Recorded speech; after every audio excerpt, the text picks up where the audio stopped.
Okay. I brought a really, like a proper studio microphone because I want to do it right.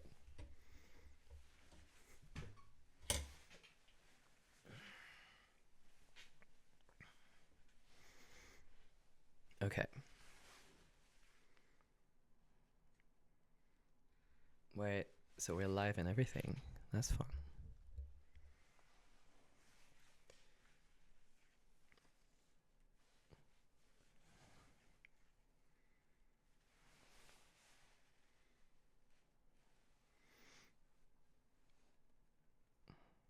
Right, sorry, I'm not ignoring you. I just have to send a few codes and things. It was really fun. OBS is a great piece of software. Um,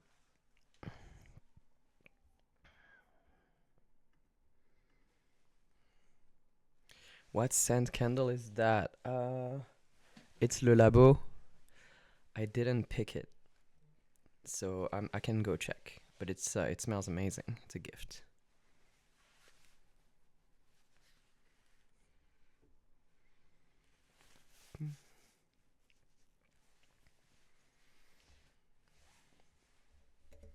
There's like a pop shield here, but I don't think we need it. I'm gonna remove it because it looks ugly in frame. Wait, time is going by quick because I was like, I'm not gonna say anything interesting until it's on the dot, but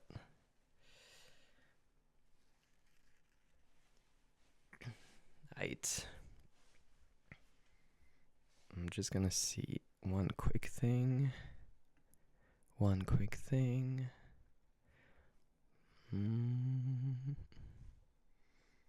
One quick. I don't know why it doubles it. Why does it? Oh, oh, is that better? Is that better? Sorry, I'm dealing with my own monitoring. Well, I'm nervous. I'm nervous a little bit. Okay. Okay, are we still sounding good, or did I fuck it up?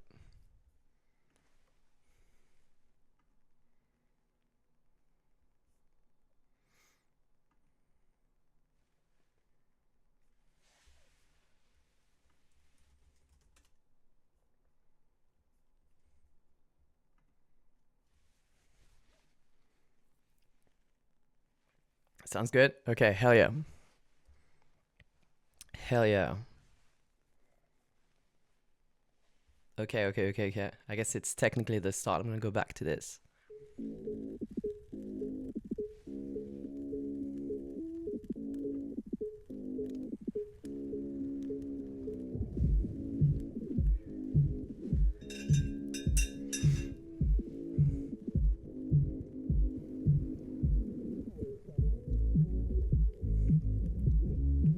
I'm waiting to be 4 p.m. PT on the dot.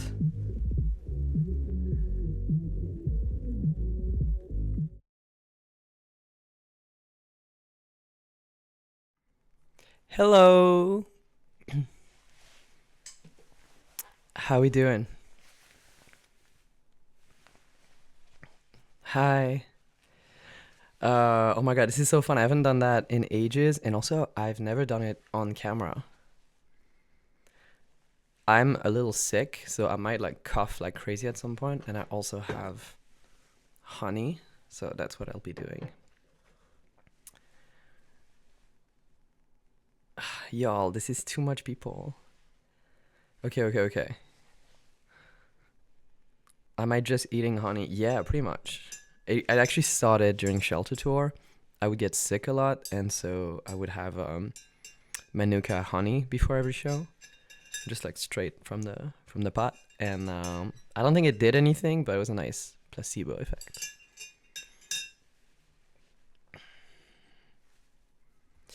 Some people are talking about my background, so this is my library.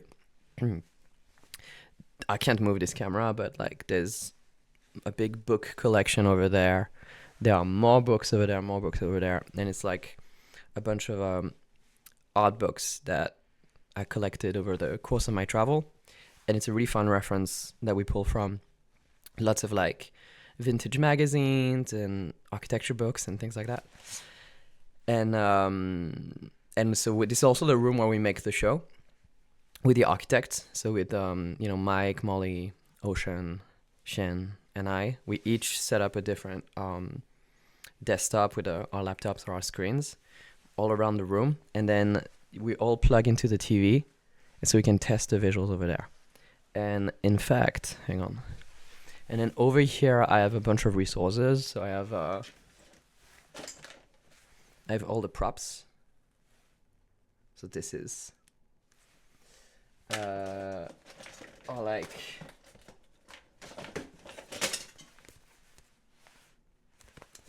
so everything's there, including some unused stuff, and then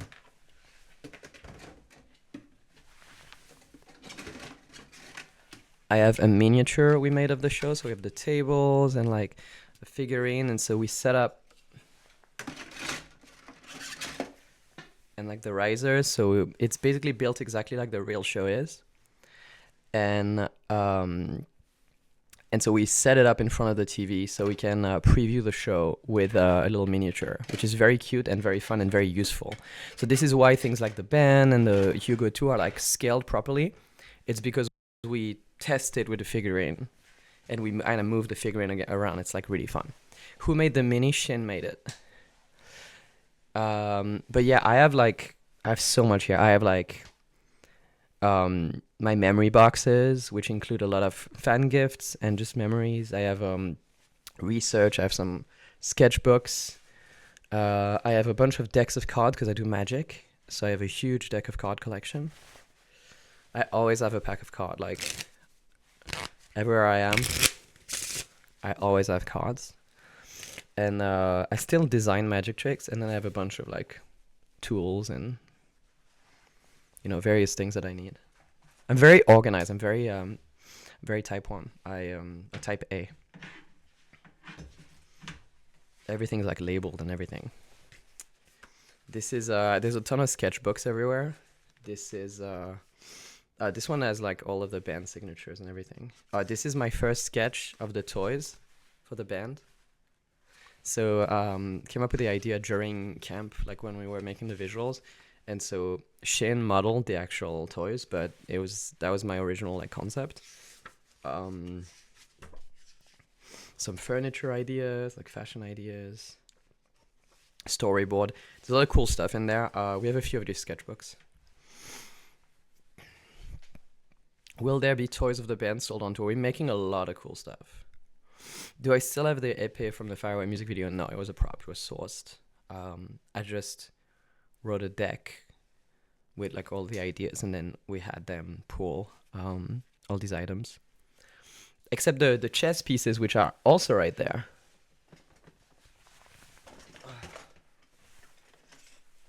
Like you can see one of them.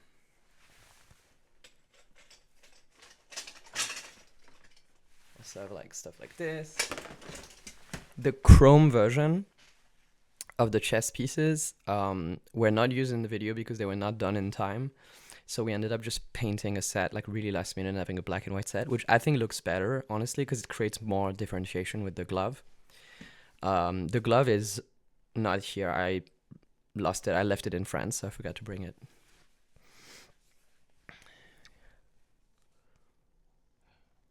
What do you think about Fork and Lorem? Who are Fork and Lorem? I should show off my music collection. My music collection is in two places. There's a bunch of records here, and then there's a bunch more in the living room. And my favorites are in the living room because when people come visit, they kind of browse through and they can pick a record. And then if we have a dinner or something, I'll play that. And this is kind of all of my overflow, all of my extras. Why did I think of Mayhem Requiem? It was so good. I was at the taping. And it was so awesome. She killed it. It was so fun. It was a really fun night. And I was honestly like, I hadn't seen Gaga in a long time, so I was a little scared to ask her to go because, I didn't want to just... And then she was so sweet. She replied right away, and it was really, really cool. And the taping was awesome, but it took many months for the movie to actually come out, and the movie was even better. You should check it out if you haven't. It's really cool. Like, actually, I'm not just pandering. It's really good. Did I like Marcus Studio? You mean MKBHD? Yes, it's pretty crazy. it's it kind of felt weird because I've known him for a long time online, like with DM and stuff, but I watch his content like all the time, so I'm really used to seeing him on my screen. But when I met him in person, like for a few seconds, I was a little like, wait, you're the guy from the screen. It felt like meeting Mickey Mouse a little bit for just like a few seconds. Same with the studio, like visiting it, I was like, I know these places. I was a little like surprised, taken aback. And then we ended up chatting with him, and there was another guy from his crew that was there, and we chatted for like 5 hours. I think I left at 1 a.m. or something. It was pretty unexpected. I thought I was just gonna visit really quick, and then we just kept on talking, and it was really cool.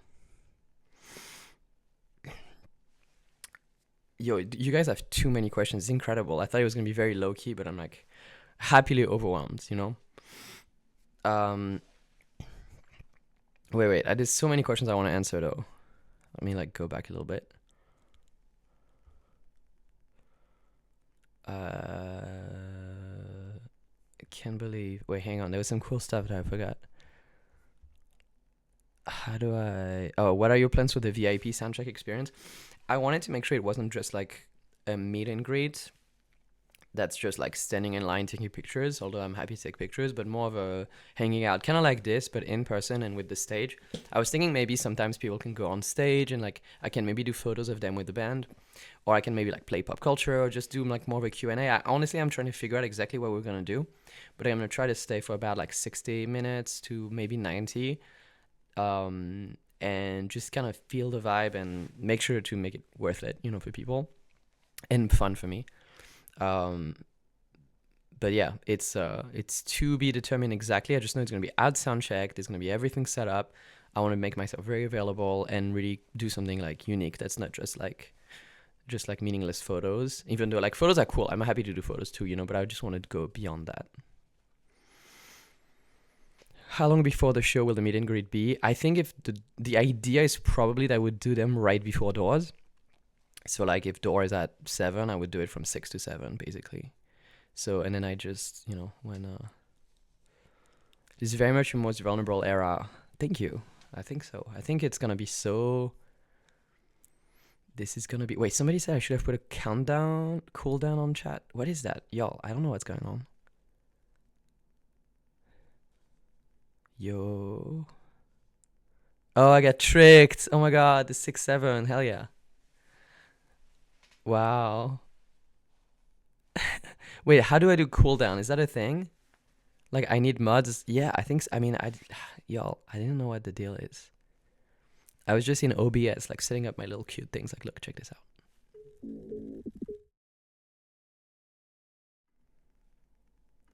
Right? So I was doing that. I wasn't thinking about mods and stuff.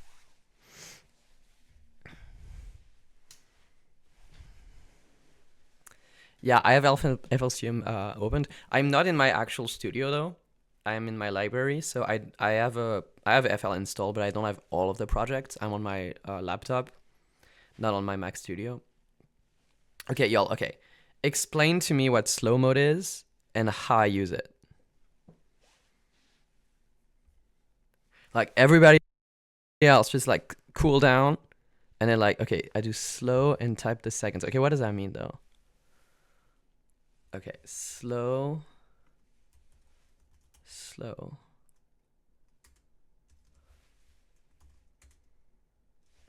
What? Okay, this did not work. Am I not logged in? You need to. Okay, y'all. I hope this is like compelling.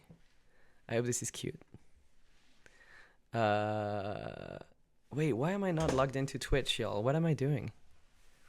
Okay, I'm gonna log into Twitch really quick.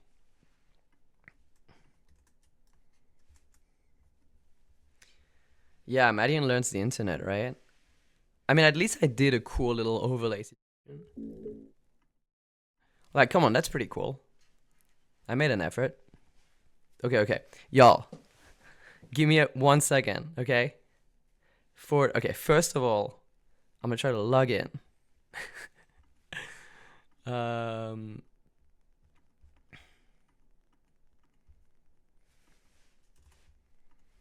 Okay. Okay, it's trying to sign me up for an account. I'm in full grandparent mode.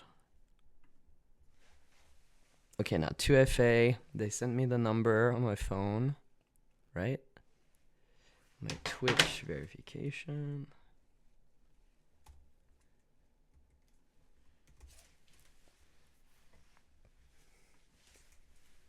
Yeah, okay, I posted. So now I can do slow something, right? Okay, slow. And let's do 20, right? Okay, I enabled a 20-second slow mode. Is that what you guys wanted? I did it, see? I'm not that dumb. Is 20 good or is it too long? Like, what's the deal? Okay, there's still too many people. Okay. I want it for longer than 20 seconds. No, 20 seconds good. Okay. Also, how many people are here now?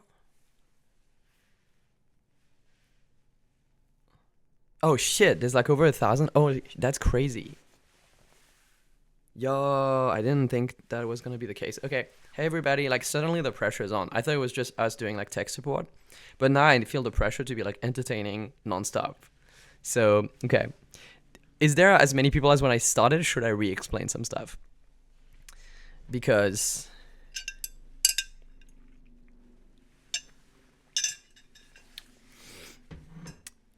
okay, yeah, I need mods and everything. Okay, like I'm just kind of dipping my toes in the water, trying to see if I like it, and then re-explain why I have honey. Okay, I'm sick.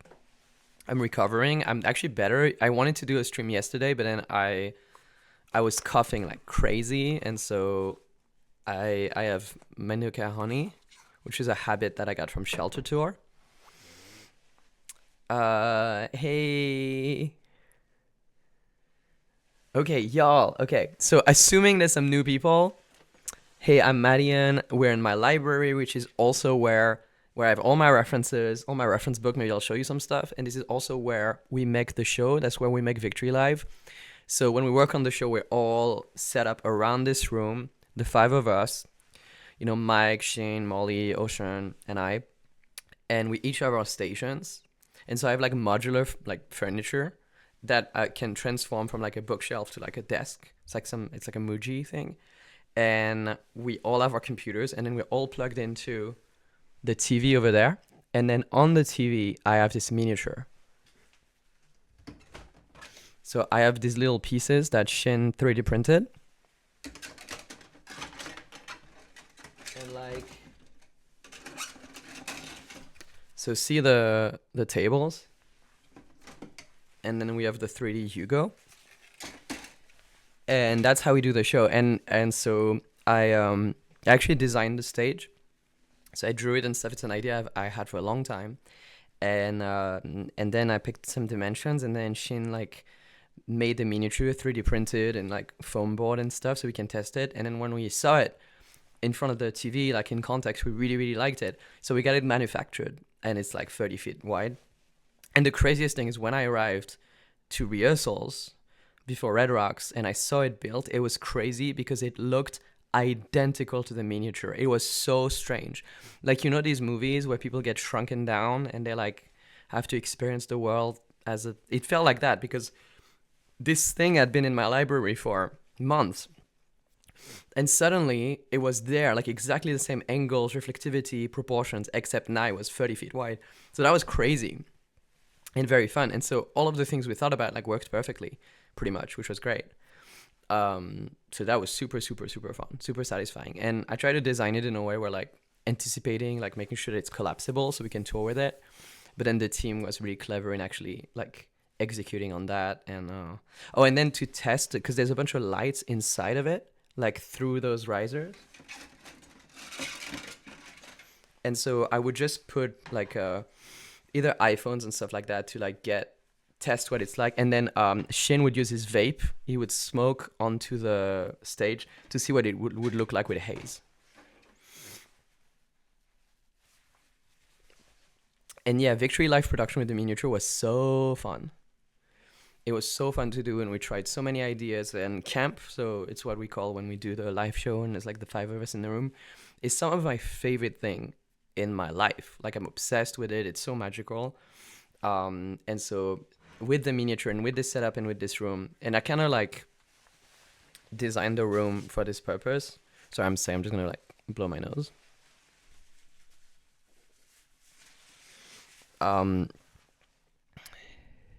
Had no issues with the length between the tables for the performance in the test. This was very much by design. So originally I designed the stage to be kind of like much more narrow, similar to Good Faith. And then we were trying to come up with ideas, and it felt like this is kind of too similar to Good Faith. It felt like it. And I had the idea for the band, and I would mock it up. It was kind of weird. Either we were too close together or they were too far away. And so I was in Japan with Shin, and I was trying different layouts, and then suddenly, like in Photoshop, I tried it like really wide, and it was so like suddenly all these ideas came. Like, oh, that means I can have a Hugo 2 on the other side. There's space for the band. You can get all these ideas came immediately, and we were in this like lounge in the hotel, and it was really like a big lounge, but it was empty. And so I started kind of trying to test the distances and see how far it goes to like walk from one side to the other, and then I set it up at home like that, and somebody says my eyes are intimidating me. Okay, I'm sorry. What's wrong with my eyes?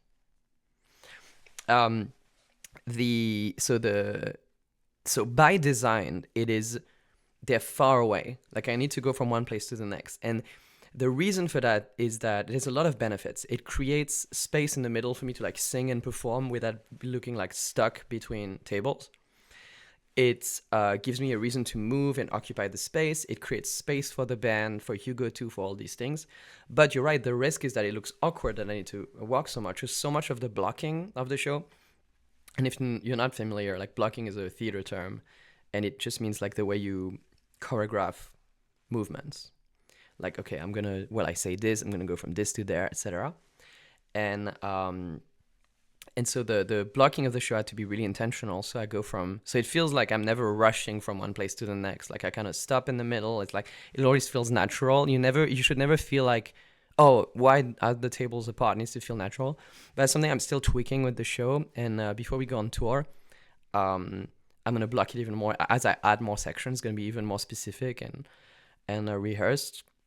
But yeah, like figuring out like the wide stage with the tables far apart was such a breakthrough, and I just love the asymmetry because so much of Good Faith was about perfect symmetry, and it opened up so many possibilities once we figured out this wide stage that allowed for asymmetry. You were at the Ultra 26 show and you liked it. Hell yeah, I love that show too. Will I be removing anything? Honestly, I might remove All Your Love, which I already removed at Ultra, just because I really like the flow when I skip it. I feel like going from Hugo 2 to like Heavyweight Hoping to The Murder, it just felt like narratively it worked better for me, but maybe I'll just move it earlier. So many questions. Somebody asked me for a fit check, so fit check. This is Lemaire. This is Rick Owens. This is Dries Van Noten. Let me show you.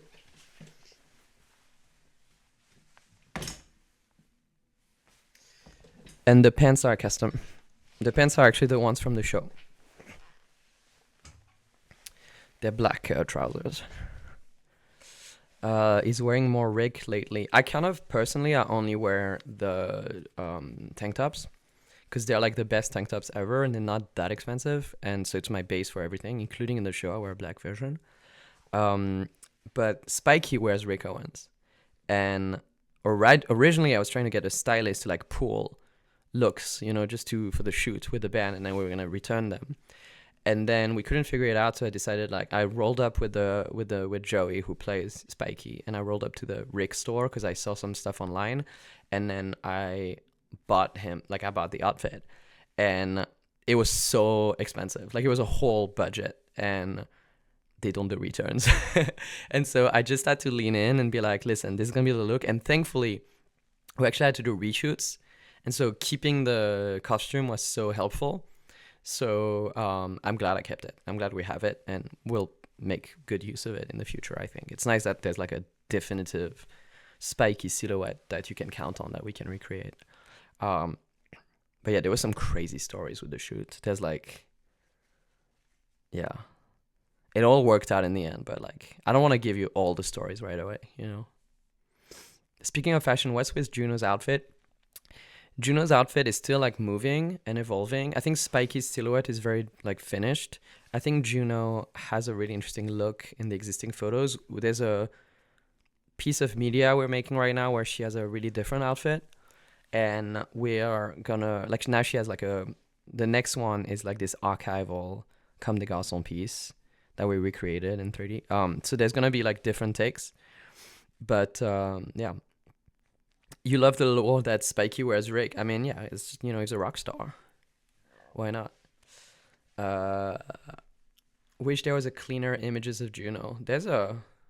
I have everything. Like I have one thing that I'm like careful about on this stream is that I don't want to just share my screen because I have some crazy stuff opened up. I have the whole lore document with like, because basically I made an internal wiki where with clickable hyperlink so that like for every character there's the public story plus the secret kind of backstory, and then you can click on it and there's a bunch of characters that I haven't introduced at all and like intertwined family relationships and stuff. So I have like the whole thing, and I have also diagrams of like all the family relationships and stuff, and but I don't want to like leak everything, so like it's open on my computer right now, but you're not gonna see it. Yay, more surprises with lore in store. Yes. Okay, there's questions about European tour and stuff. There is no plan right now.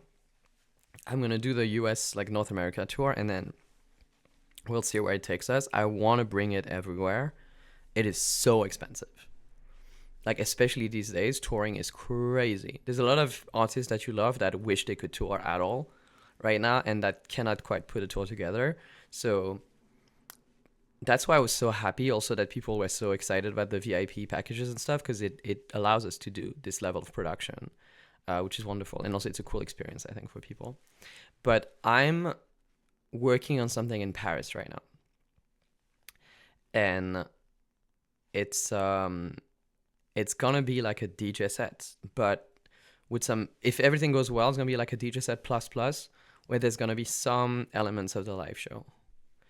So there's still a bit of an experience, because I can't bring the whole thing, because when I bring the show to a city, I need to fly in like 8 people, and so they have like, and it's the cost of bringing them, housing, hotels, staying there the day before, the day after, etc., and flying in all the equipment, like the whole stage, sourcing things locally. So it's like hugely costly. I think I've never heard of any of my peers playing in Europe without losing money. So it's like, I don't know, you're just trying to find the right balance, because my goal is to do the show as big as possible, as often as possible, in as many places as possible, but you kind of have to also like find the balance and stuff. But it's fun, it's worth it.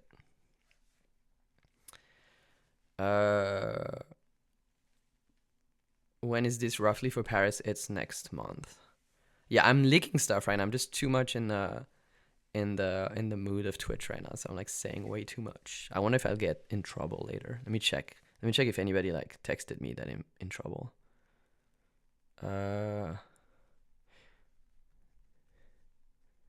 Wait, y'all. They're trying to set up, so they're like some codes they're asking for. Man, I'm like, okay, let me check. Okay. What's the plan for Zed in the Park?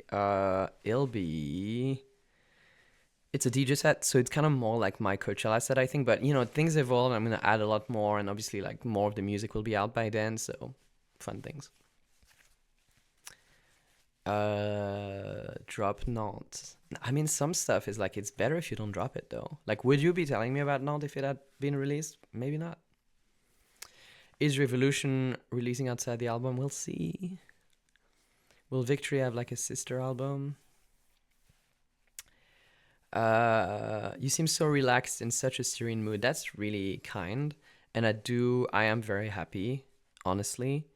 I'm very grateful in general. That's kind of one of my default things. And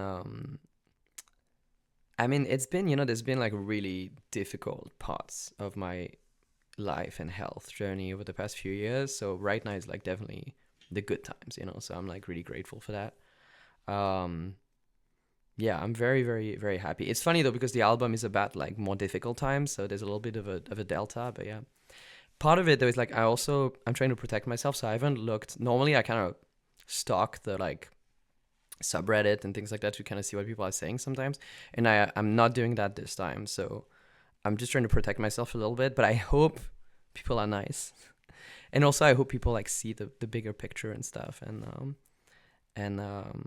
and I trust them to see the vision. I think my dream and hope is to have an audience that is like that trusts me like over the long term. Like, hey, there's gonna be very different eras, and there's gonna be eras that some people like more than others, and you can always trust. Like some people, I want them to think like, okay, this era is not for me, but I trust that he has a vision and a purpose, and there's gonna be another thing next that maybe is gonna be for me, and vice versa. And so people are gonna be all about this, and so I'm trying to make sure I'm not boring and try to take the courageous path. And so I feel like Victory is hopefully like a courageous album. But the other thing is also like, I think it's really good. Like, I think you're going to be surprised. And I think you're going to be, if you love the single, it's like, there's more, but it's also surprising in some ways. I think the last song especially is going to be so unexpected. It's Porter's favorite song that I've made. And it's so, you'll see. But yeah, and also I think about like the reason why I wanted to do this album like so urgently as well is because I saw the vision for the live show, and I felt like this music was gonna be such an opportunity to build this show. And so I think it's kind of like, I don't know, a lot of my fear. I don't want to explain myself too much, but it's just like I love this music so much, and I think it was a real risk to put some of it out, and I'm so relieved that some people are like people are like on board and like just trust me to like be like, hell yeah, it's another side of madeon, and hopefully you want to follow me for like years to come and stuff. But yeah.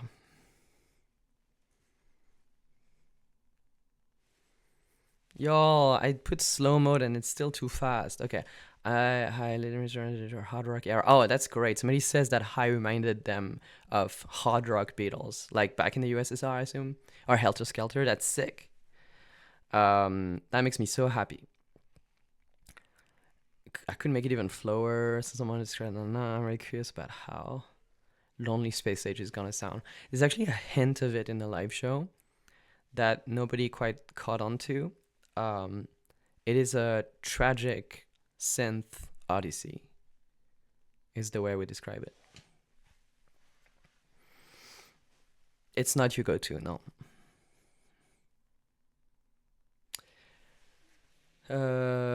Wait, should I do slower somehow? Like slow 60? Is that the the vibe, the mood? Okay, wait. Can you guys remind me how to do that? Is it like slash slow? Okay, yeah. I think it's like that. Yes, okay, I did 60 slow. Hell yeah. Wait, is that a synth solo bit? No, it's like there's lyrics, and they're the most honest lyrics possible. Hey, madeon chord.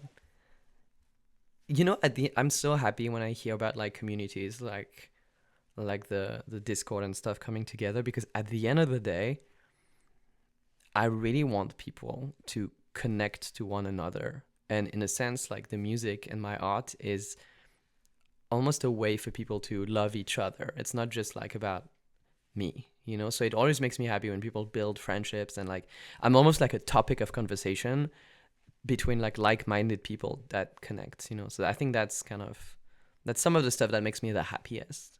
Is I want to feel artistically free and understood and encouraged and trusted, but I also want to make sure that people take something away from it that like connects them, It's the note, y'all. Okay, the break. Still lurkers. When somebody said that Nina Geraci and Joey Valence are in the madeon core, that's crazy. I mean, to be fair, I am like following certain communities that I'm a fan of that underscores collab when I want that. That would be awesome. Another thing is I love how people, how creative the fans tend to be, like making art, and I think that makes me also very happy. Am I secretly in the madeon court? No. As I mentioned, I'm trying to. Maybe it's because I'm like, okay, this is like a risky album, so I'm like scared a little bit, but I tried to not look too much. I need to stay brave, like stay on track. So I'm like, I don't know, that's my way to protect myself. Joey was in madeon, sadly isn't anymore. Come back, dude. What is something new production-wise that excited you while making Victory? There's a lot, because I think I came up with some really specific things. Like in Red Jacket, you've heard a few seconds. I posted them. I don't know if you saw it, but there's it's all synth, and the way I processed it, like all of the crazy, like crunchy things between the notes, is completely generated like by the crazy processing. I don't control it. It just kind of emerges, and so I love that. I love creating chains that are so complex that they generate weird feedbacks um, that are pretty unique. And then another technique that is incredibly boring but actually really defining for me has been multi-band sidechaining, where like I'll just use the vocals and then have the frequencies from the vocal lower the volume of those same frequencies in the guitars, because like guitars, resonances, and vocals are very similar, so they can compete. So I use that a lot in Car Crash Baby, and the mix of Car Crash Baby would not work without that. That was really important. And then Dancing on Your Grave, which I guess you haven't heard, but that's also how it works. And so that, what else do I use that for? A bunch of other things, but it's been really magical. And I use Pro MB2 for that, but I can't believe I never did that before.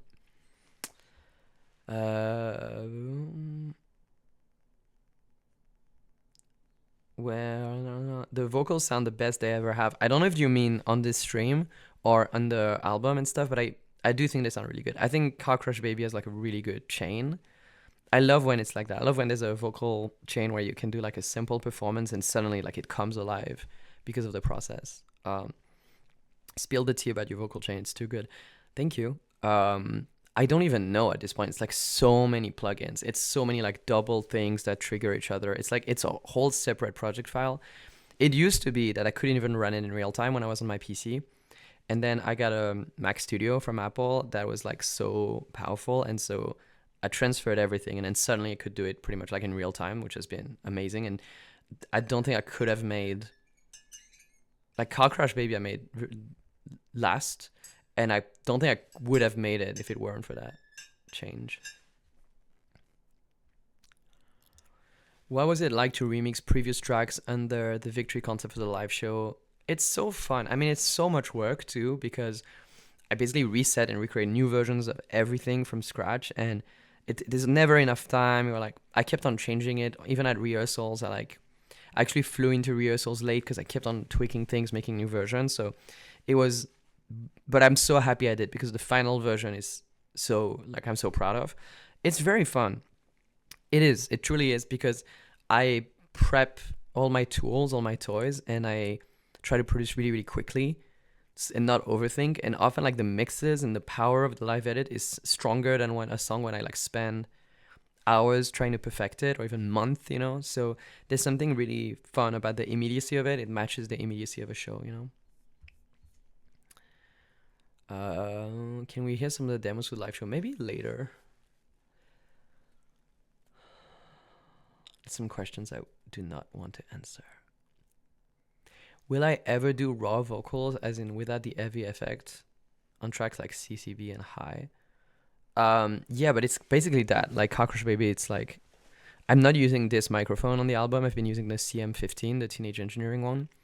But it's literally like, it literally sounds like I'm just another crash test dummy. Like I'm literally speaking like this, exactly as casual as this, and then this giant chain makes it sound the way that it does.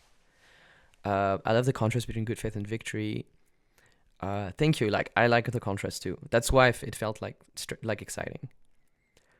How does the LED screen work? Do you bring them to each city, or each venue have their own to rent? So on tour, like the tour at the end of the year, the way it works is we have a big truck, and we rent a huge amount of panels, and it's modular. It's like Lego bricks. They're kind of little squares. I mean, they're like this size, and then we have like hundreds, and then we connect them.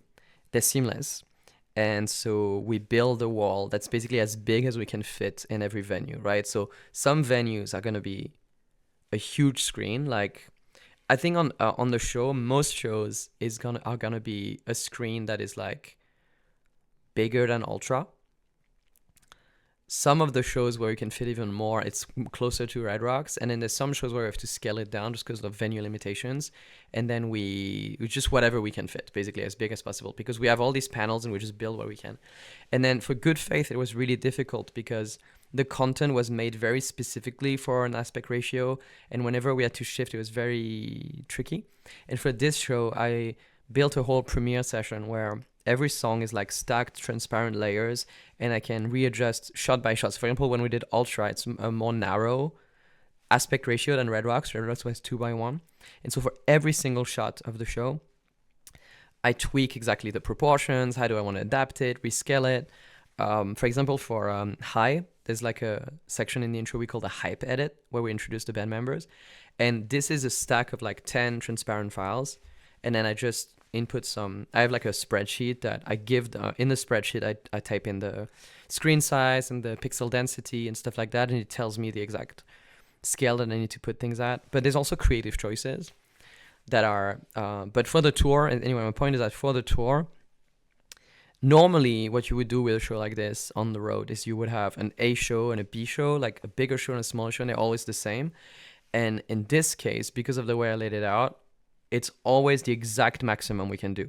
So some shows is going to be like taller, but I redo and I re-render the visuals on a show-by-show basis to maximize for that particular venue.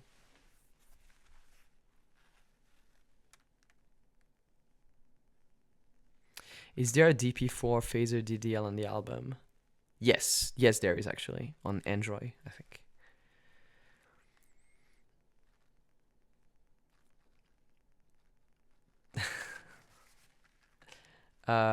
There's some crazy stuff. How was it appearing in the U-Haul _ show? Are you into the music that was played yourself? Yeah, that was crazy. I was just going there for fun. Just to hang, like just to watch the show. And I think they were like, I realized you could be inside of the U-Haul, and somebody told me you should go there, and I was like, okay. And so I jumped up there, and then they were like, oh, do you want to hop on? And I didn't have a USB key or anything. I was like, yes, that sounds great, but like, what should I play? And then I just played around with everybody's like USB and found some tracks and like listened and mixed and stuff. It was completely impromptu. It was so fucking fun. And it made me feel like I want to set up like a record, because normally I DJ with Ableton, but it made me want to like set up a CDJ record box setup, so I could just like go anywhere and do this, because it was just so fucking fun. It was awesome. And yeah, I love that. I think what's unique about it is that it made me realize how different of an era and culture it is than when I started.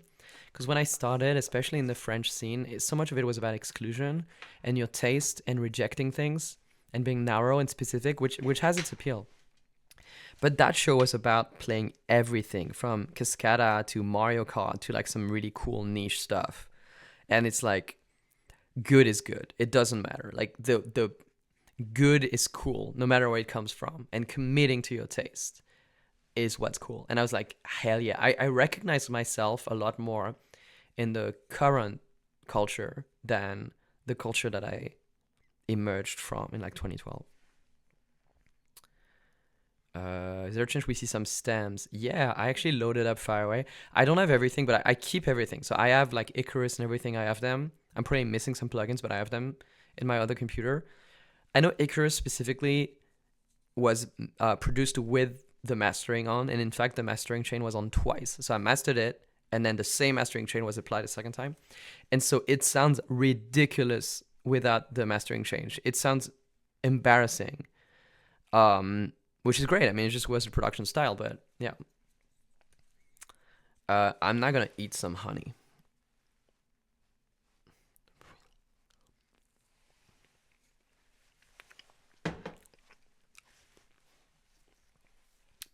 That's very good. It's a little unhinged too. eat honey like this, but it's giving like Hollywood trend.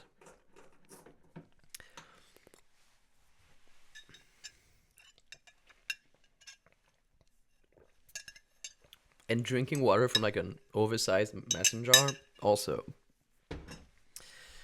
Does Porter give any advice on songs? Yes, he has strong opinions, and vice versa, and which is sick. He's typically right, man. He's like very often right. Sometimes he's wrong about which song will be successful, but artistically, I think he is typically right. And he's the one who encouraged me. Like, he heard High, and he was like really intrigued by it, and brought it up, and I was like, okay, like somehow that's the kind of confidence boost I needed. And but yeah.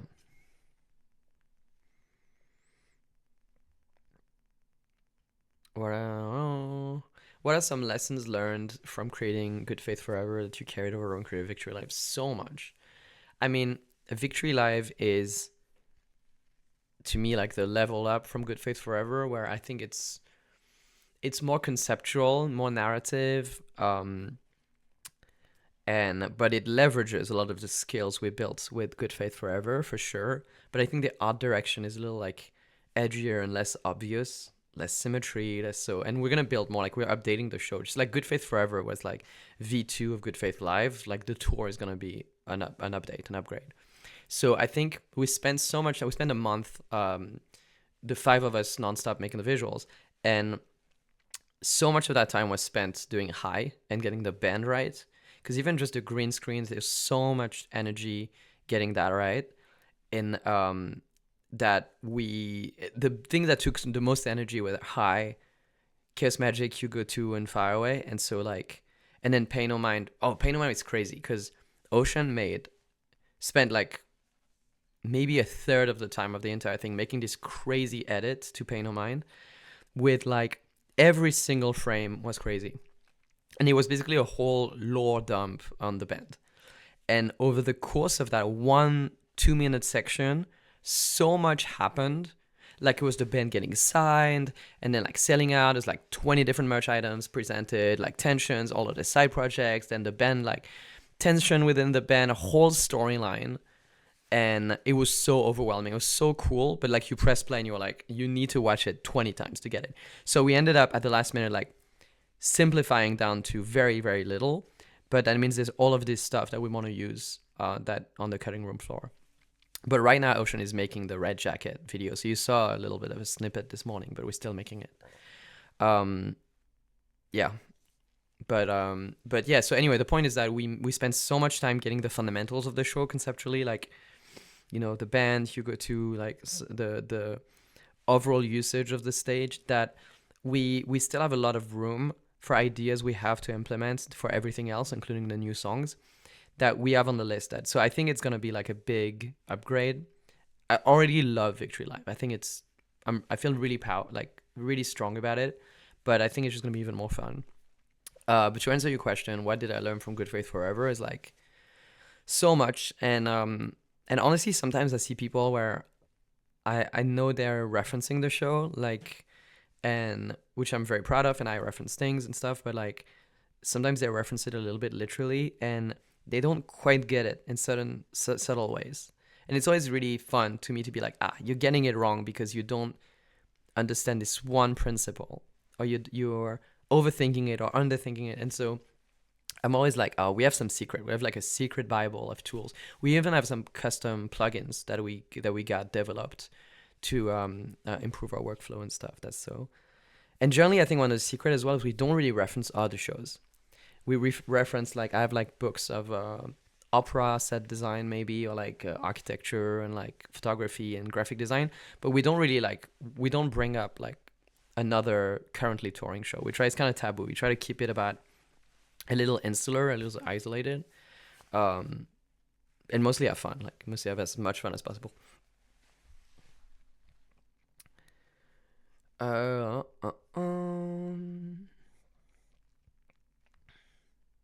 People are missing the filters. Oh, damn. I should look into that. I want to do maybe some band theme stuff, like with the masks and stuff. That would be cool. it's all budget, like it's like I want to do everything, and like everybody on my team is so talented and motivated. But I think sometimes people don't realize we're like, it's pretty scrappy. Like it's not a huge project where we have unlimited funds and stuff. Like it's still like we're all like working so hard and we're so motivated, but there's obviously a limit of resources. So it's like you have to give up some stuff.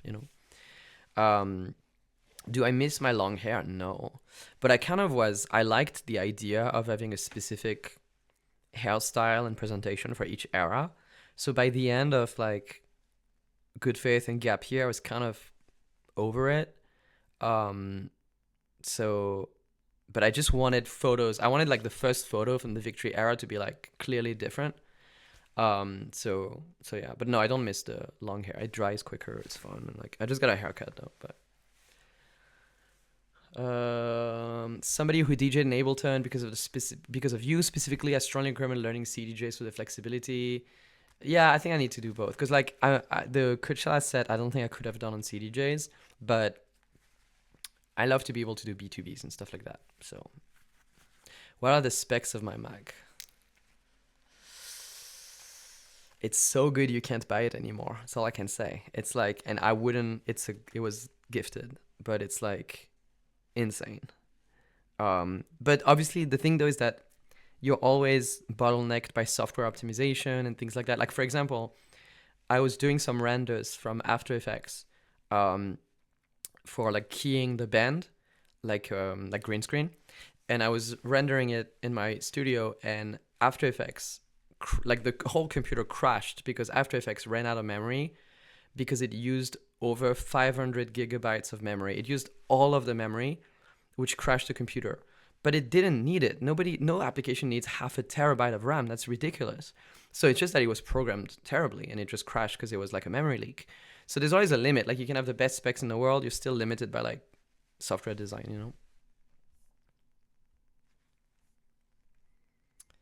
Do you have any crazy sources? How long was Victory in the work for? It's like a complicated answer. And when the Grender, I don't want to say anything, but there's like I'll answer later. Is there a reason you stick to 44.1 instead of 48K? Because that's a deliverable for CD. Like I've always been asked by labels and stuff to deliver at 44.1, but unless I'm missing something.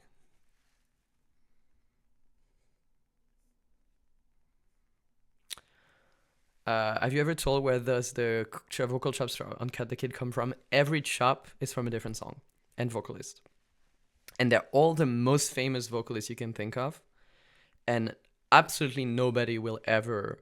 You know how like Face to Face by Daft Punk, people have been trying to recreate it and over like it took years and years, but they did eventually. There is no way that somebody can find all the chops in Cut the Kid. And don't do it because I'll get sued. Actually, I don't think I can even get sued. But it's like every single chop in that song. The concept was that every chop was from... I had like a folder of all of the best acapellas I could think of. And every chop is from a different song. Somebody's obsessed about asking me if I like frogs. And I don't have a strong opinion, unfortunately. I'm sorry.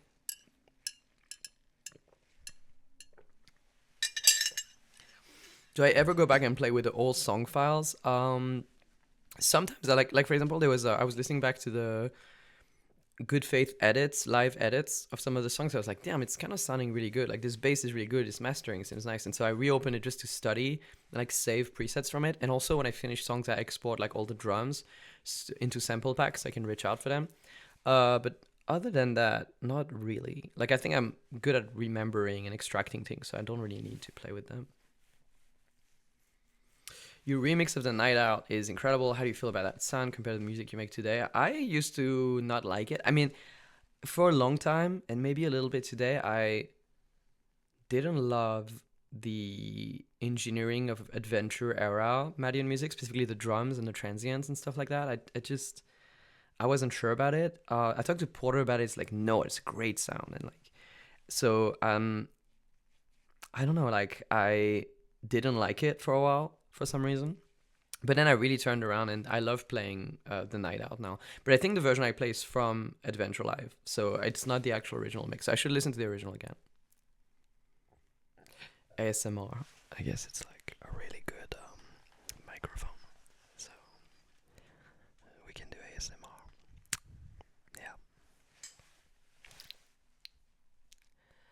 Yeah. Somebody's asking to listen to the unmastered Icarus. I'm gonna try to find it and load it up.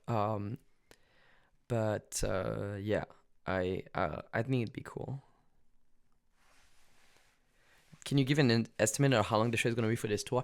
I tried to make it the best show possible, not necessarily the longest. So Victory Live right now is about like 62 minutes. So I think the full version is gonna be like 85 to 90, but I might cycle stuff out. But I'm gonna try to make it so that there's like 100-minute worth of things and I can kind of decide and optimize. But I don't love like 2 hours shows. Like I love going to a show and it was like a really respectful use of my attention for 80 minutes where it was nonstop fun, personally. How did you get Justice to let you play Genesis for the first time? Do you mean Generator? We have the same management. So I've met them a bunch and my management was like, hey, do you want to listen to the new Justice song? And I was like, hell yeah. And they were like, am I allowed to DJ it and premiere it? And they said yes, which is crazy. So that was so cool. I think they gave it out to a couple people. But I don't know, that was crazy. I was like, wow, like look how far I've come. That's they've been really cool. Like some French people that I grew up with, like they were a little skeptical about madeon, but Justice was always nice to me, even early on. I remember one time in 2012, they were like headlining some stage and I was playing much early in the day, like in the afternoon, and they pulled up early to watch the set from the side, and I got so nervous that they were gonna think it's lame that I completely changed my set list to only play like cool music, and it sucked and I did a terrible job, and I also didn't stay the whole thing, so I was just too nervous. But like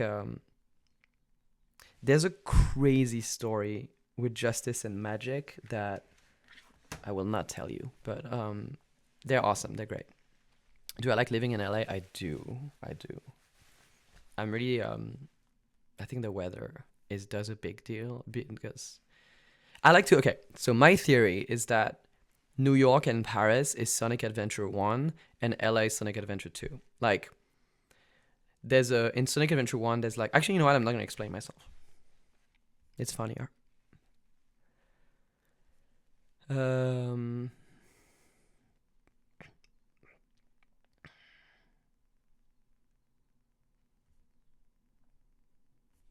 Wait, okay, I'm so behind on things. So let me just, holy shit, dude, y'all, what are you? Wait. Can we see more Love You Back demos? There's already, there's a few. Like you've heard a few. Wait, okay, somebody's asking me. Okay, somebody's asking me for like a code. I think they need something for Twitch for some reason. Sorry, y'all. I don't wanna. It's rude to check my phone, but. Do you have a song with Sonny? Yes, from a long time ago.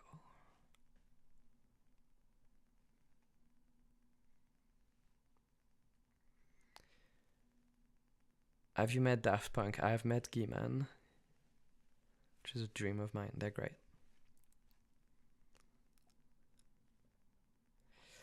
Credit card number, expiry date, and funny number. Let me see. 7, 8, 9, 9. Oh wait, no, that's the Twitch authorization code. Sorry. How was it visiting at Banger Records? It was great.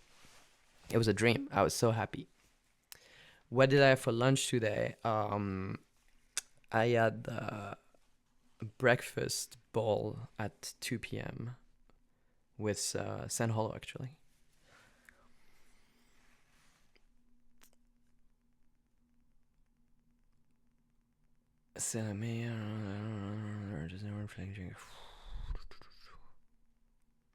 Would you say that you betrayed French house to the French? I think that the exact moment of the French scene that I came from was a transitional time. It was like the tail end of like the peak, like Justice, Ed Banger, French Touch 2.0 moment. And so there was definitely some skepticism. I think there were some people that just actively didn't understand. And so I felt more connected to the US at the time because I felt like it was more open-minded, maybe to some extent, even though like I loved the French music so much. I don't think it's like that anymore. I think everybody chilled, and even some of the artists that I think were not sure what Madeon meant, they are really nice to me and really on board now. But I think part of it is I think the art got better. Like I think 2012 Madeon I think is less artistically mature than like Victory, and so I'm like, as some of these artists, they like specifically have respect the like Victory era, which really moves me.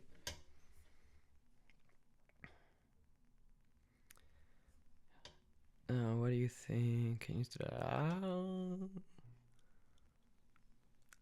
someone once wants me to. Y'all, some of y'all are trying to trick me into saying things you can clip. So I'm like gonna try not to give that to you. What's the hardest song to perform live in Victory Live?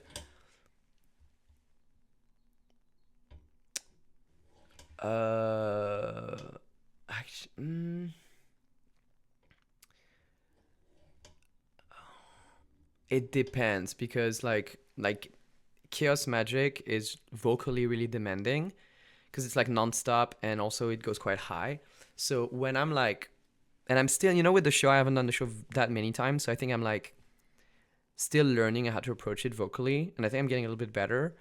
And I think for tour, I'll be really locked in. I think it'll sound really good. I'm still like tweaking the chains and stuff. Chaos Magic, if I'm really well warmed up and ready and stuff, is very fun, but it's still like the highest note I in the studio I didn't actually singing, it's like pitched. So I kind of every time I'm like, should I try it? Should I try it? So I think that I got closer at Ultra to figuring out exactly how to perform it, but I think for tour it'll be like 100% locked in. But Shelter is probably the hardest in Victory Live actually right now. I'm still like that's why I'm so excited for tour, is that I'll have I'll get to do it every night, and then I'll be like, I don't know, I'll be so ready. I'll be so in it.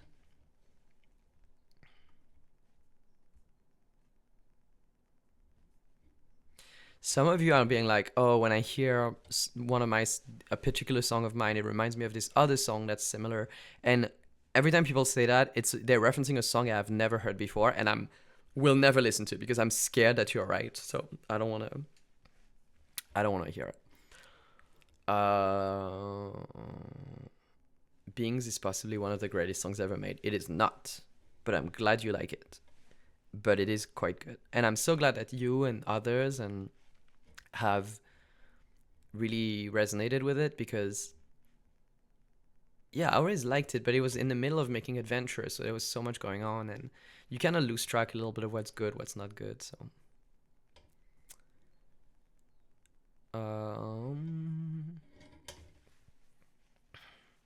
my favorite Fred Falk remix is probably Golden Cage. One time, Fred Falk, this actually happened. One time I was in a bathrobe and at my house, in this house, and the doorbell rang a few times. So I came thinking it's like maybe I need to sign on a delivery or something. And I opened the door and it's Fred Falk. And it's just there in front of me. And I'm blown away because I'm a huge fan. And I'm like scrambling. So I'm like, come in. And then I go and change. And he was there with a friend of ours. We have a friend in common who knows I'm a fan, and then just showed up as a surprise. It was awesome. And then we went through my record collection. We talked. He had so many crazy anecdotes, and like, it was the best. But like, it was one of these. There's a few moments in my life like that where it's like when Lady Gaga first called me, and I was just home with my parents, and my phone rings, and it was Lady Gaga. It was crazy. Or like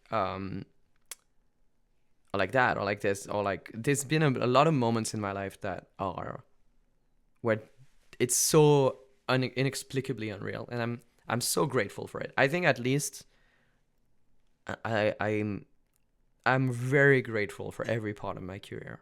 Like I don't take it for granted. I think it's awesome. And whenever I'm like on a plane and the seat next to me happens to be empty, I imagine myself at like 12 or 13, and I imagine that I'm there, and I tell myself all the crazy stories. I'm like, here's what's about to happen.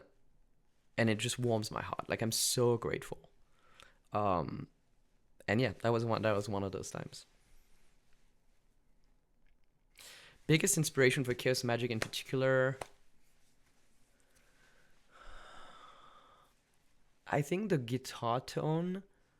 I was kind of thinking New Order, but I don't think it really sounds like New Order. But like the this kind of chorus on the guitar a little bit. Actually, no, I know what the biggest reference was. It's a French new wave band, um, which I won't tell you.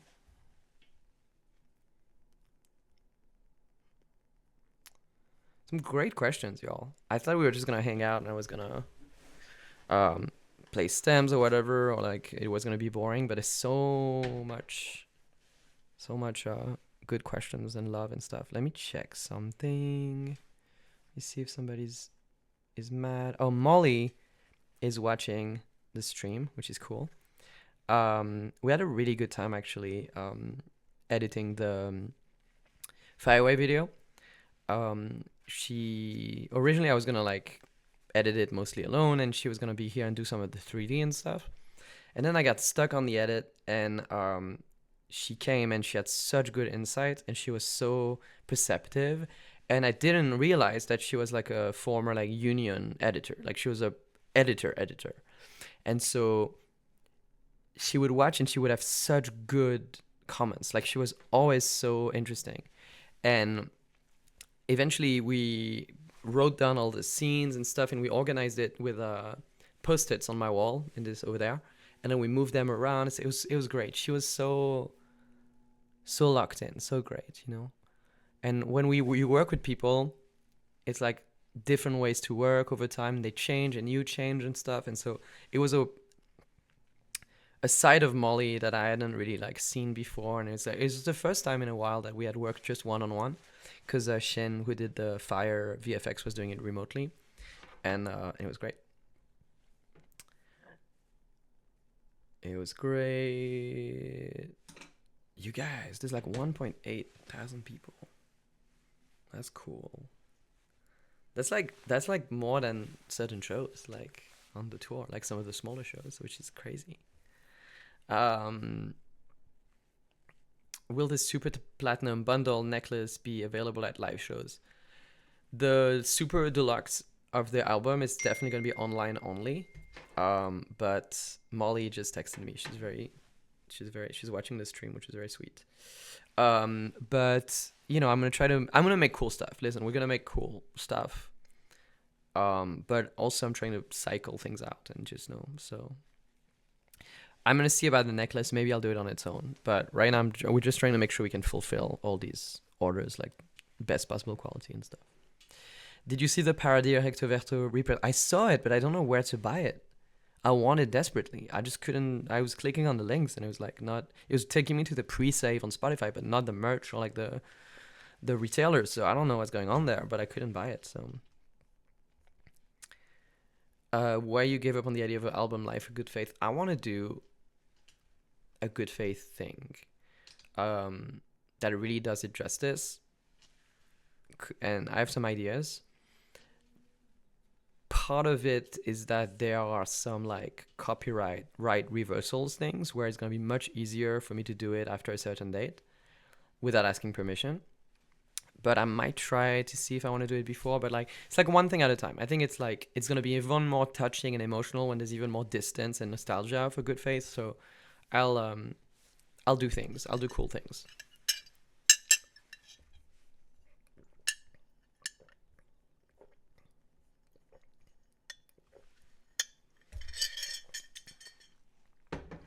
Somebody says, how can you spend more than 150 hours on a song and not get bored? Sometimes it's way more.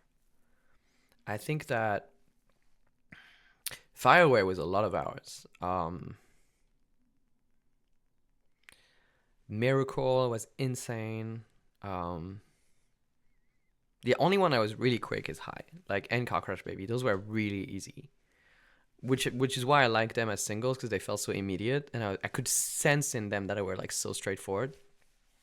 But often, like, all my friends took several hundred hours for sure, and I remade it from scratch. There's like maybe 20 fully completed versions of All My Friends. In fact, there's a version of it that I gifted to Aaron with sorry, like, when you're releasing an album, everybody has some, like, there's always something going on. Like, there's like merch, and like there's always an emergency. So I'm like, I'm shutting it down because I want to hang out with y'all. What was I saying? I forgot. Can you remind me what I was talking about? Will Victory Live festival shows be different or shorter than the solo shows? Typically at festivals you get like 1 hour. So I think, so typically I try to condense it a little bit. Which I really like. Sometimes I like having like a super like polished 55 minutes that is like the best version of it, rather than like 2 hours that's meandering a little bit. But I guess I have like 3 albums now, and some people are asking what books are in my library. Well, there's this section over there. There's some fan gifts. There's like this VHS of Good Faith. There's some books from the 80s about like the early days of computer images. There's some architecture books. There's some art books from like Naoshima and Teshima, and like some of those trips. There's some fashion books like Issey Miyake. There's a few like by Irving Penn. There's some French like novels. There's some Daft Punk book, some Beatles book that you would expect. There's the Paul McCartney lyrics book, which is like huge and very good, highly recommended, because there's a lot of notes. It's not just the lyrics. There's at least one magic trick book that I can see right now. There's some books like I got in Japan that are in Japanese that I unfortunately cannot read, but the layout and the cover was really good, so it's more like a graphic design reference. There's a book about postmodern design. There's a book of Dolly Parton costumes that was gifted to me by Ronnie Lloyd, which is really cool. There's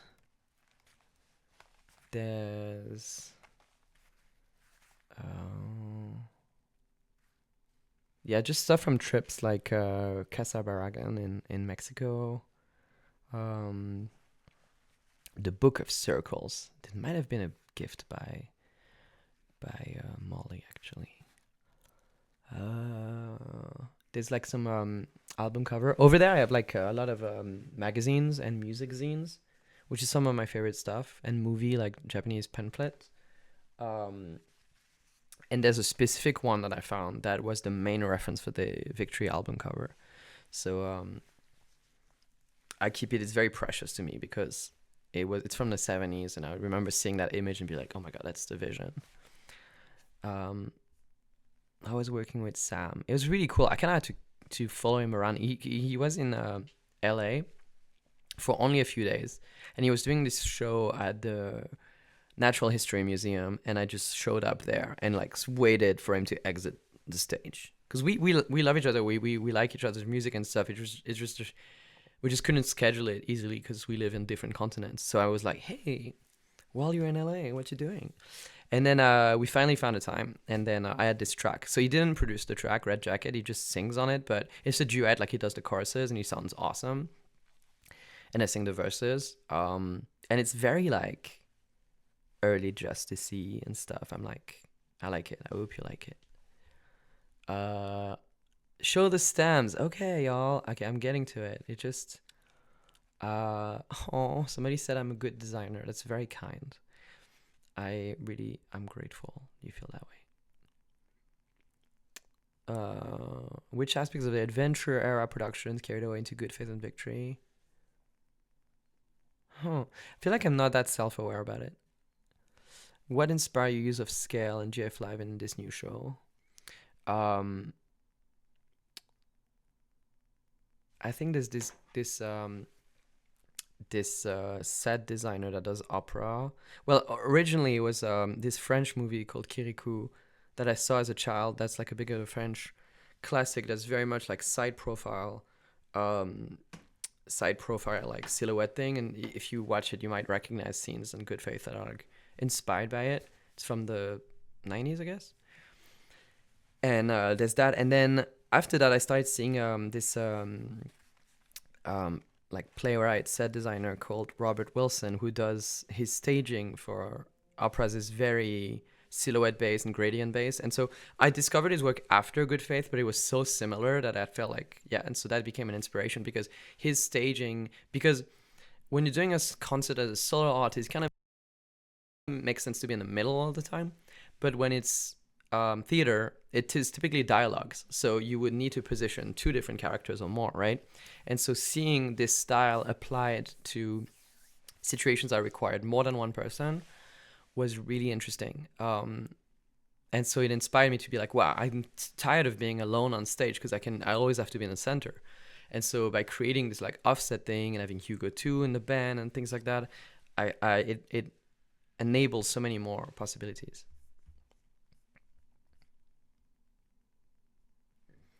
In GBG Zine, you mentioned a director's cut of the GBG music video. It kind of doesn't exist. I'm sorry. It's just that I made some VFX shots that I thought looked cool. And so when I was playing around, I was just like doing shots just to practice. And so I included screenshots of it. And then there was a shot of the floating lantern that we shot that I didn't use in the edit because I didn't love it. And so I used some of these screenshots in the zine to kind of pretend there was a long form, but there isn't. Will Slater vocals stay for the live show? I think I'm going to keep it in the choruses, but I want to still sing the second verse because I just think it flows. Actually, I don't know. I might change my mind. But yeah. Way too much of my wardrobe is just your merch. You're the gold standard for musician merch. Hell yeah.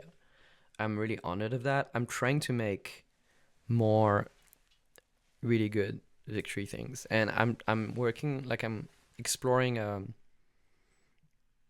like an additional line that's even more ambitious in terms of fashion and stuff. So there's one item in particular that we have right now that I'm gonna receive the sample for today, I think. That is an item I've been like thinking about for a long time. That's so cool. So yeah, but the thing is that some of those items, to make them really good, they need to be like priced higher. So I'm trying to do some of the stuff that's like at designer level. And they can't be at like merch level, but they shouldn't be at designer like prices either, right? So I'm trying to see if there's interest in making some items that are like higher end, that are like in the 150 to 100 range, but it's like really uncompromising. So I'm exploring that. And then I still want to also make affordable merch. It's kind of like the tickets for the tour where we made a very conscious choice to make affordable tickets as much as we could. And then also offer like VIP experiences and stuff for people that like want more, but also to offer an option to see the show with your friends, without it feeling like a ripoff. Like I want it to be like really good value, I guess. Yeah.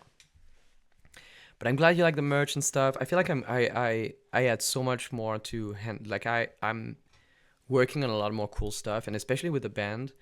I think there's so much potential. So there's stuff we're working on for the band merch where I want to get it super right.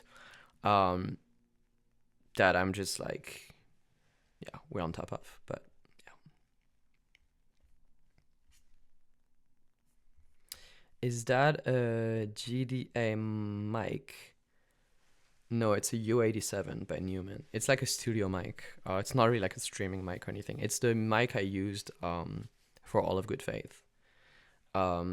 And for Victory, I switched to the CM15, the Teenage Engineering one, which is very cute. And originally, I was going to use that just as my backup mic when I travel. And then I liked it so much that I ended up using it instead of the U87.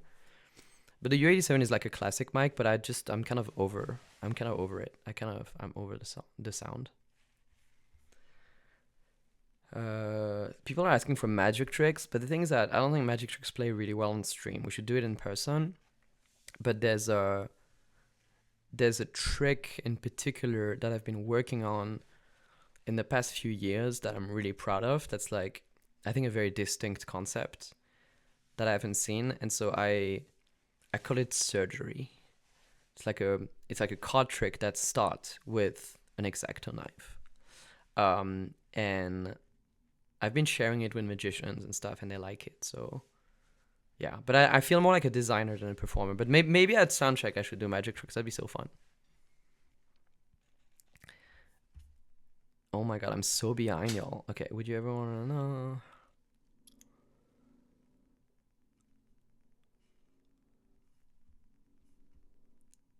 On Penn and Teller, the on Full House, you mean? No, but I want to be in the audience. I want to watch. I've seen them a couple times. Do you have an inspiration in the magician world? I love a Tommy Wonder. I believe he's passed away, but we like to hear you yap. I know I'm like in yap territory right now, but I feel like that's the thing too, is that so much of the aesthetic of a Victory was very like fashion forward, and we did all this photography work, and which was very important to me and very appropriate, and there was that kind of this world building. But sometimes I was like, if I don't also talk to you directly, I don't want it to look like distanced or alienating. So I'm like, I'm happy that I get to do this, and make sure that I'm out here. Is there anything you plan for Victory Live that's 100% not making it in the final show that you can talk about? I mentioned the Pay No Mind full edit, which included about like over 100 like completely different frames for a 2-minute song. Like it was essentially, actually even more. It's like and it was crazy complicated and advanced and rich, and it was a whole story. It was like a movie worth of content in a 2-minute edit, which was too much. But it's like, so that's not making it. But I took a lot of the lore from that and I'm using it elsewhere, and we're gonna continue to use it throughout and in the show. But that's not making it because it was too good. It was too powerful.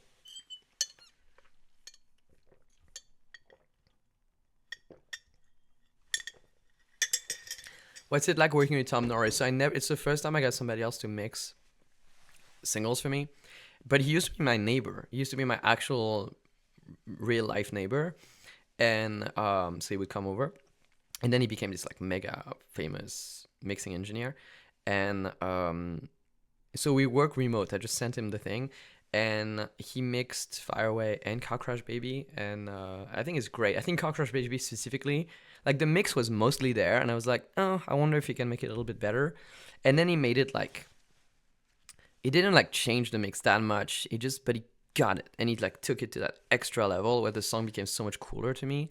And it's crazy. That song is like fragile. Like to be cool, it requires the snare to be just right and everything, and he really like nailed it. I have those stems. I think maybe we'll play through them. I have the stems of Fire Away open, so we should go through that. Does the Good Faith collage wall still exist? Yeah. I was gonna take it down to do a Victory collage, and in fact I was going to take it down during Camp Zero, which was camp for the cancelled. Okay, I'm giving you too much information in lore, so all I'll say is that it is still up, because it's too close to my chest. So, but there's other places in my house are very Victory, so I kind of like to live within the work, Why House of Blues in Houston? I mean, there's a lot of things where it's what room is available that night. Can we fit the show? Do we think there's enough demand? Like you can't play arenas everywhere and then they're empty. You're trying to like scale it so that you meet demand, but ideally like just right. Like you don't want to sell out everything, but you don't want it to be too. So it's a real science, and right now the market is really tough. Like, it's every artist is struggling to sell tickets. We are in a good spot with the tour. We like put it on sale and stuff, and it's like there's a bunch of shows that are gonna like sell out and stuff, which is cool.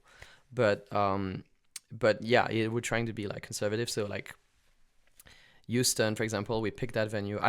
We didn't personally pick everything, but I'm sure it was the right call for whatever was it. Maybe like this other venue you're thinking of was not available that night, and like we have to route it geographically. So anyway, we try really hard to make it the best we can, like the thing that makes the most sense anyway.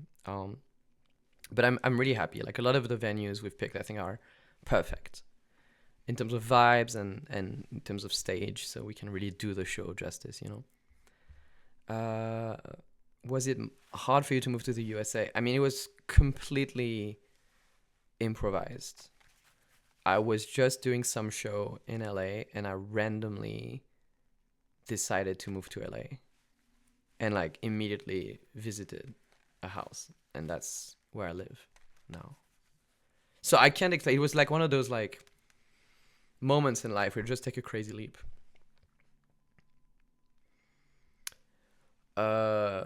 Does it bother you getting asked questions about unreleased old tracks? No, you know, I'm grateful that people care, you know, obviously.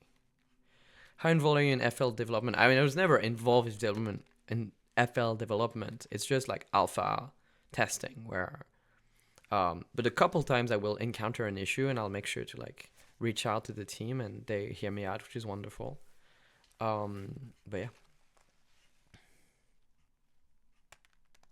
There's like a million things right here.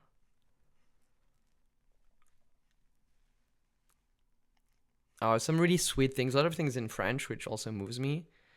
You love to yap. You should make a song about it. I'm just making up for not yapping for a while, you know, cause like,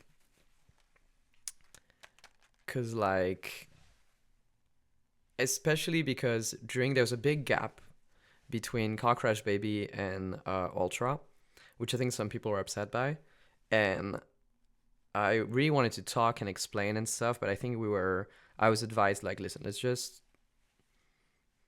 wait until we can do everything correctly, you know. And there were like a couple of reasons for that.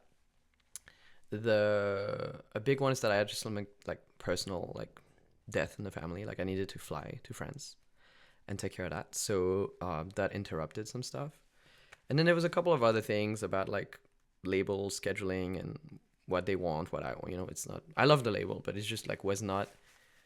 Like I was ready for things to be like continuous, but because for example for Good Faith, I delivered the final albums like 2 weeks before it came out, like 3 weeks, like, and then the vinyl came out a little bit later, which is something they were okay with, but some labels they really really really want the vinyl to come out the same day, which I respect, but it just kind of changes things with regards to like creating gaps and stuff.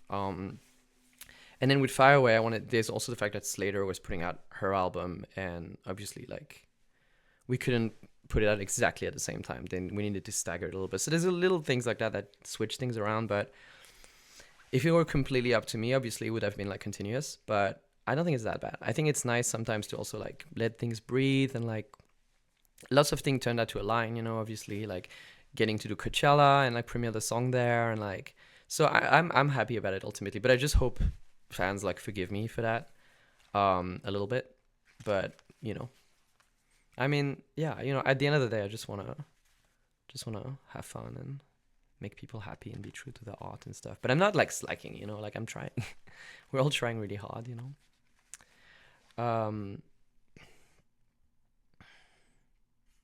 Lots of sweet things.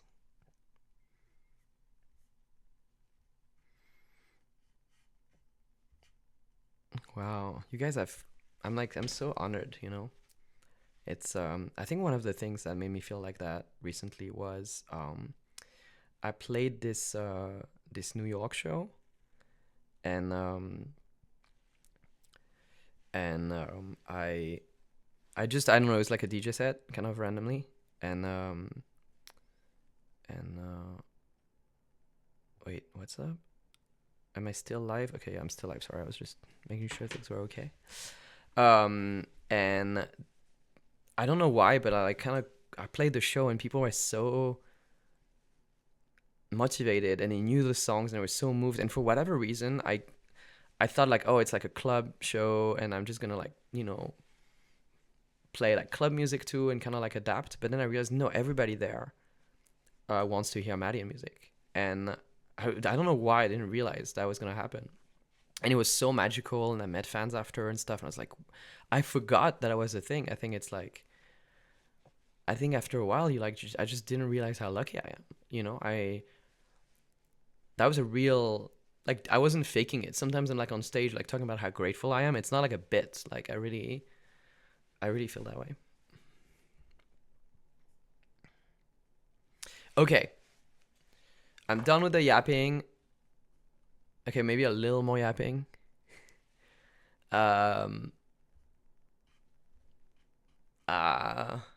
Was the backing guitar for Spiky your pick? Yes, it was. And they were really nice because I picked that guitar very late, and I had to ask the manufacturer to expedite it so we would have it in time for the shoot, and they really helped. So I'm really grateful. It's a great guitar. Do you still play guitar? Yeah, I write songs on guitar a lot. I'm just not very good at it. I play open chords on the capo, you know, but it's like still great. So I still, yeah.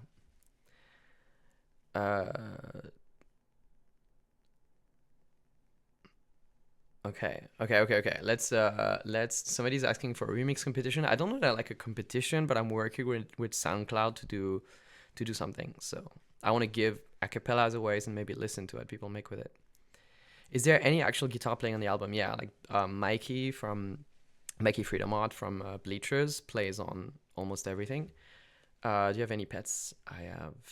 Yes.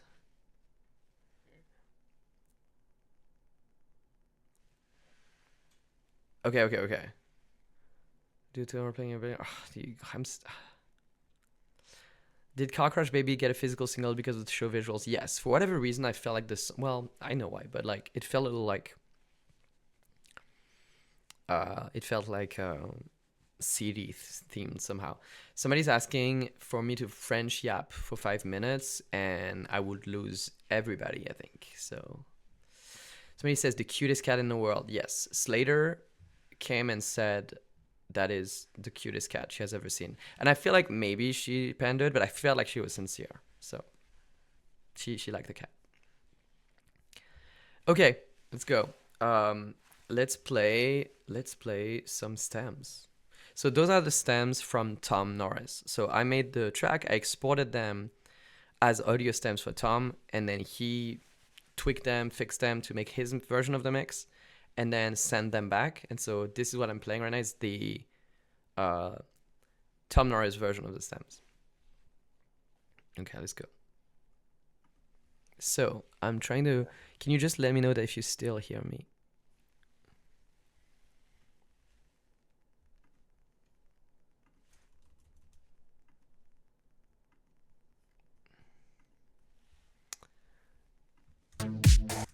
Okay, hang on. Yeah, for whatever reason, FL is not being captured properly. So let me fix that.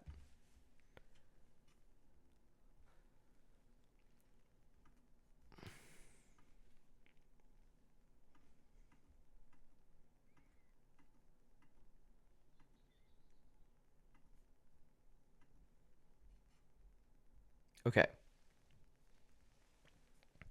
Can you guys see that?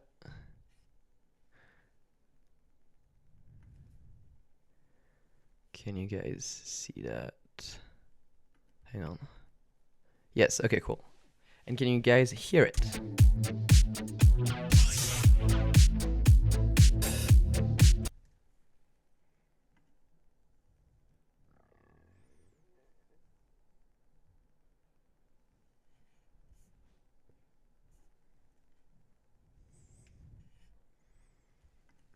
Okay.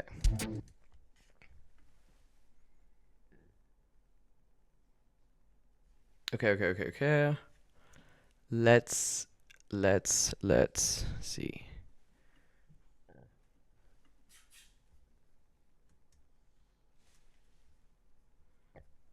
Somebody's asking for the mastering change on Car Crash Baby. It's literally just Pro L2. There's nothing else. It just sounded good in the mix. Okay, I'm trying to keep the. I want to keep the chat. Hang on. I want to keep the chat running while I do this. Okay.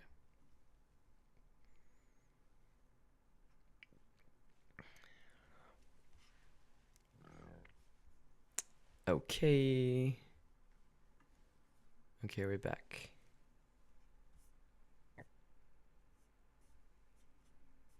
Okay. Sorry. They're in alphabetical order, which is not super logical, but all right. Okay, so we got the I don't know if it's that interesting, y'all, but let's see. We got that kick going, which is very layered. There's this like hi-hat baked in. It's a pretty like dense, like rich kick, you know. That snare is a little bit more straightforward. The percussions, let's see.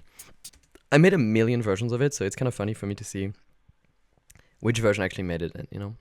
It's a very eighth eighth led hi-hat type track. So every open hat is kind of different. And then there's this nice pads. I think the tricky one with this was the intro, because I was trying to hint at the chord progression, but not too explicitly. So there's this like, so right now there's no context for chord progression, and this is and then now you hear a little bit of bass in that layer, and there's a little bit of bass there.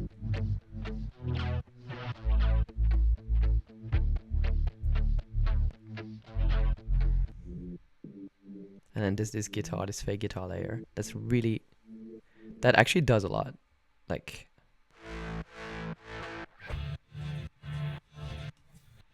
see how different it's kind of a crazy, unexplainable production. Actually, I thought I was gonna run you through it, but I'm honestly confused as like how it ended up in this space. I really like how it sounded in the end, but it's like completely different versions of the guitars and.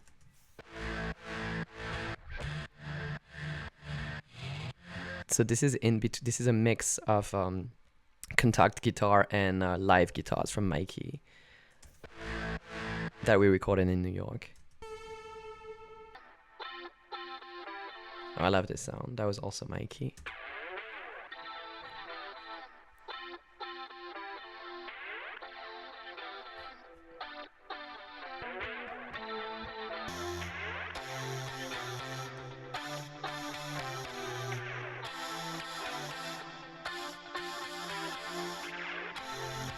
Such a cool stem.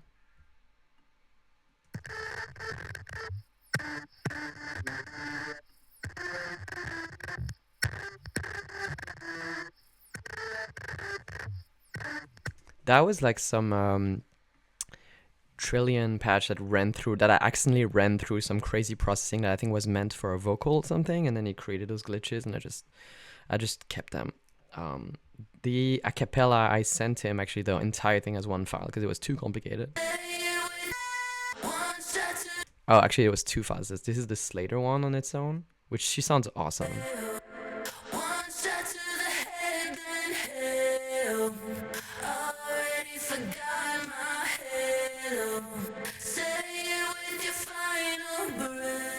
And that's my vocals.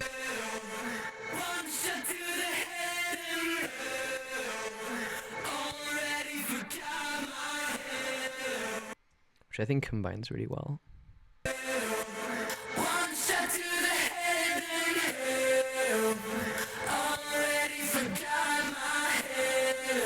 So I like that. Oh yeah, I love that stem. It's pretty subtle throughout, but it really helps. That's one of the last elements I added.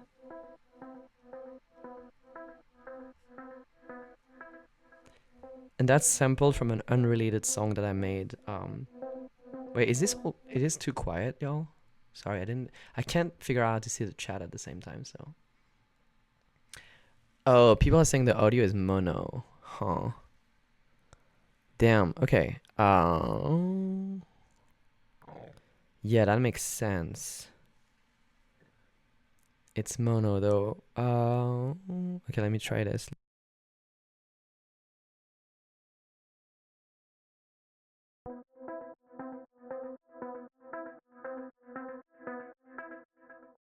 I can load it gun.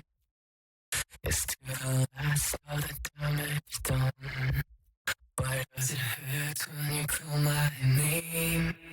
It almost sounds like you're having fun. Uh.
Oops, sorry guys, I'm back. Thank you for letting me know. No, I was just saying that I was muted because I couldn't figure out how to play you the stems without my vocal just being on one side. But um, it's funny. There's some cool details in there. Like there's the vocoder layer, which only actually it appears throughout, but fairly quietly. And the vocoders have a different lyric in the chorus at one point because it was like a hardware vocoder, and I just couldn't justify remaking it all for this lyrical tweak. So in the mix, I felt like you couldn't tell, so I just preserved it. But yeah, I think there's a lot of elements in that song that sound really cool on their own. I think the guitars, the vocoder, the verse processing, I think is really interesting. It's like a chorus. No, sorry, actually, it's a reverb. It's a room reverb at 100% with a 0 decay, which is insane. But somebody telling me like the audio mixer and I'd set it to mono. Like I think I know that actually I did that. It's just that I didn't set it up to split it with the.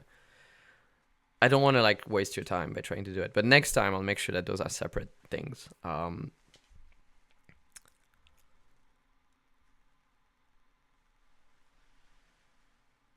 Yeah.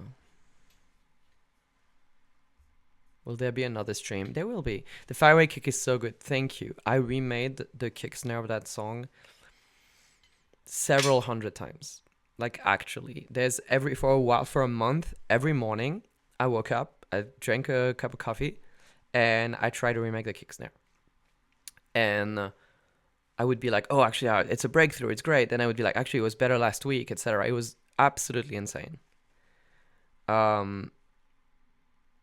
Yeah. And then, okay, so I'm going to figure out the thing. Next stream, maybe I go through the stems a little bit more. I think the Fireway stems sound really cool on their own. The Cow Crush Baby stems are a little bit more of what you would expect because there's fewer layers, but they're still fun. So I'll play those. But Fireway is like so like stacked.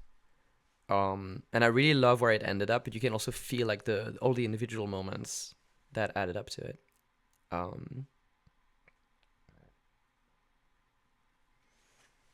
Thank you, y'all. I'm really grateful for this, and I think it's like I love this. Yapping is more exhausting than I thought, like in a good way, but like I'm really admirative of people who can do it like all day every day. But I really enjoy this. I hope you get some good some good times. I had a good time. All right, thank you, y'all. Can you feel that like the yap box has like closed? Like all my yapping has been like spent. I'm gonna go like the rest of the night. I'm gonna be like mysterious and mute until next time. Oh yeah, wait. Red Jacket's coming out on Friday, so I'm excited for you to hear that. And then the rest of the album is just 26, which is crazy. I'm so excited for you to hear that, the whole thing. And then I'm going on tour, and I'll see you on tour and stuff. And then will we be listening to old music? I think next time. Let's do that. It's a cool idea. I mean, it was, yeah. Old music next stream. Yeah, let me figure out when to do that. Hit more Manuka, honey. Yes. I have so many questions to ask you. Maybe next time I don't answer your questions. I just ask you questions. Okay, I have to wrap it up. Otherwise, I never will. I love you all. Thank you. Bye-bye.